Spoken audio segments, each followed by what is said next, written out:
Hello and welcome back. On the first couple videos we talked about how to create an account and get it set up for you to start using it. In this video we're going to start talking about the base layers and the map sheets and all of the overlays that you can put on your map. This is where the fun really starts happening. But before we get too far into that, I just wanted to mention something that I noticed. The screen capture software that I'm using, when I go up here to this drop down menu and I click the drop down, it does not pick up this drop down menu.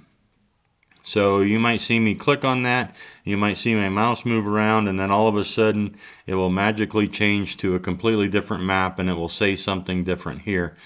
Just know that I see the drop down menu. You'll be able to see the drop down menu on your computer. For some reason the screen capture software doesn't pick that up. So I just wanted to get that out of the way. So when we talk about base layers of a map, think of the base layer as a paper map that you would throw on the hood of your truck and look at. The overlays would be things that will enhance that base layer map. And then as we get into the next video where we start talking about placing objects on the map, those would be things that you would draw on the map. It's the nice thing about CalTopo is we can draw stuff on the map and then clear it and start a new map, and we haven't messed anything up. So let's talk about the base layers for just a minute. Unfortunately, you can't see this drop down menu, but there's a number of maps here that are available for you to choose from. Street maps like OpenStreetMap, OpenCycleMap, Map Builders, Shaded Relief, Global Imagery, TF Outdoors, which I believe stands for Thunder Forest Outdoors. It is kind of a shaded relief map. Not as good as the one that's called Shaded Relief Map, which I think is a little bit nicer to work with. But right at the top it says Topographic Maps. There's Topo Map Builder, Map Builder Hybrid, Scan Topos, Forest Service, and Thunder Forest or TF Outdoors. Those are the maps you're going to probably be using mostly. And then I want to switch over to Global Imagery if I want to see something, like if I'm looking at a particular area, I can zoom in on Global Imagery and actually see it. If you have the paid pro account, and unfortunately I'm on a free account down here, but there are some maps that are free, or not free, they are for the paid account, but they are kind of live satellite images. Like for instance, the weekly Sentinel, or the Sentinel weekly map, is a weekly overhead satellite pass, which is really great for seeing what's going on around you up in the mountains, where there's the snowpack at, what the current snow levels are. I'm going to start to expect to run into snow at, say, the 8,000 foot mark. Those are really handy. If you have the free account, like this one here, we do not have the 3D option. You have to upgrade to a paid account to get that. But there is some stuff that we can do to make some workarounds. So let's go to a Forest Service map. Those are fairly flat maps. These are near my area. This Branham Lakes area. This is a very two-dimensional map with some topo lines on it, and you can kind of see where stuff is steep and where it's not. But with CalTopo we can stack a base layer. So what that means is we can add another base map and then change the opacity of that second map to show through the first map. So for instance, what we're going to do is we're going to take the Forest Service map and then we're going to stack the Shaded Relief map as a secondary map, and we're going to bump that opacity up to about 50% or so. And now all of a sudden you can really start seeing some definition in those mountains. If we were to use the Map Builder topo map with the Shaded Relief map, we can back that off to about 25% or 30%, somewhere in there, to see that same level of definition. So it's really handy to be able to stack maps on top of each other. Maybe instead of a shaded relief map, we have a topo, map builder topo, but we want to see what the Forest Service map looks like laid over the top of that. And so now we can begin to see both the map builder topo, like the lines and stuff, but we can also see the Forest Service map through there as well.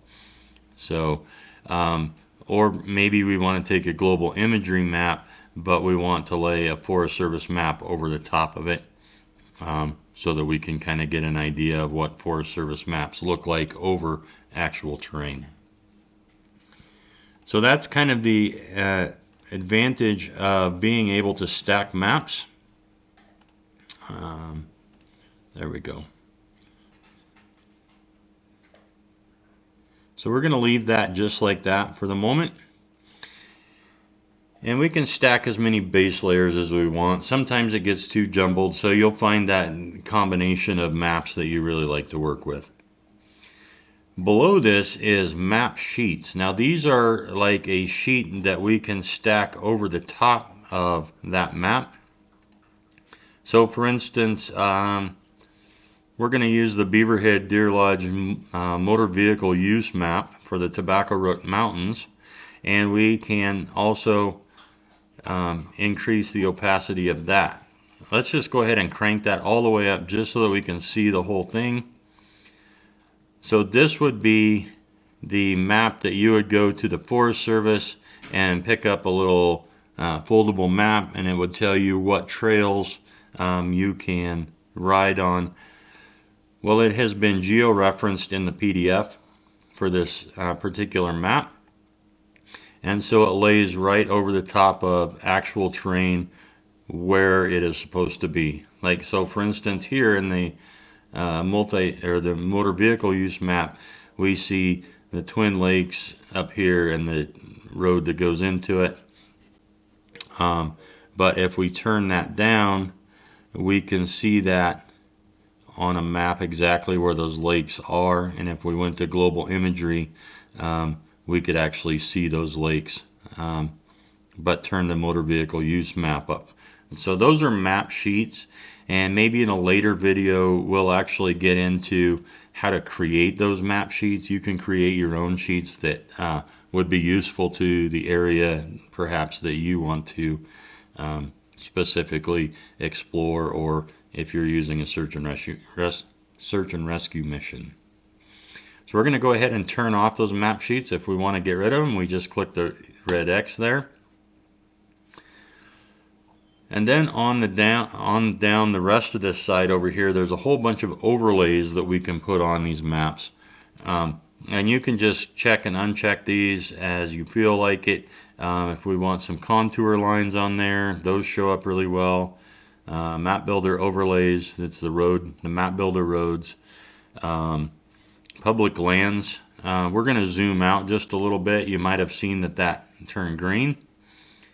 We're going to zoom in and we're going to uncheck that. That's what the map would look like normally. We check the public lands. You can see this area all turns green, which tells you that it's National Forest Service.